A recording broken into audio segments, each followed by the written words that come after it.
ಕೃಷ್ಣ ದುಶ್ಯಾಸನ ದ್ರೌಪದಿಯನ್ನು ಸಭೆಗೆ ಹೇಳ್ಕೊಂಡು ಹೋಗೋದಕ್ಕೆ ಬಿಡ್ತಾನೆ, ಆದರೆ ವಸ್ತ್ರಾಪಹರಣ ಆಗೋದಕ್ಕೆ ಬಿಡೋದಿಲ್ಲ. ಪಾಂಡವರು ಜೂಜಿನಲ್ಲಿ ಎಲ್ಲ ಕಳ್ಕೊಳ್ಳೋದಕ್ಕೆ ಬಿಡ್ತಾನೆ, ಆದರೆ ನಾಶ ಆಗೋದಕ್ಕೆ ಬಿಡೋದಿಲ್ಲ, ಅವ್ರ ಜೊತೆ ನಿಂತು ಗೆಲ್ಲಿಸ್ತಾನೆ.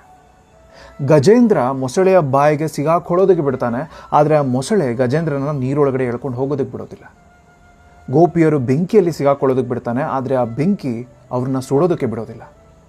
ಅಗಾಸುರ ಅನ್ನೋ ರಾಕ್ಷಸ ಸರ್ಪದ ಬಾಯಿಯೊಳಗಡೆ ತನ್ನ ಸ್ನೇಹಿತರನ್ನೆಲ್ಲ ಹೋಗೋಕೆ ಬಿಡ್ತಾನೆ, ಆದರೆ ಆ ಸರ್ಪಕ್ಕೆ ತನ್ನ ಸ್ನೇಹಿತರನ್ನ ಯಾರನ್ನೂ ನುಂಗೋಕೆ ಬಿಡೋದಿಲ್ಲ. ಈ ಕಥೆಗಳಲ್ಲೆಲ್ಲ ಒಂದು ಕಾಮನ್, ಅವ್ರಿಗೆಲ್ಲರೂ ಶ್ರೀಕೃಷ್ಣ ಇದ್ದಾನೆ, ಅವನು ನೋಡ್ಕೊಳ್ತಾನೆ ಅನ್ನೋ ಸಮರ್ಪಣಾ ಭಾವ ಇತ್ತು.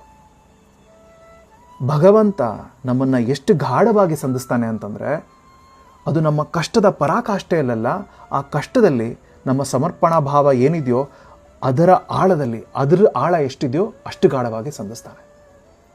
ಶ್ರೀಕೃಷ್ಣ ನಮ್ಮ ದೋಣಿಯಲ್ಲಿ ಕೂತಿದ್ದಾನೆ ಅಂತಂದರೆ ಬಿರುಗಾಳಿ ಬರೋದಿಲ್ಲ, ಪ್ರಳಯ ಆಗೋದಿಲ್ಲ ಅಂತಲ್ಲ.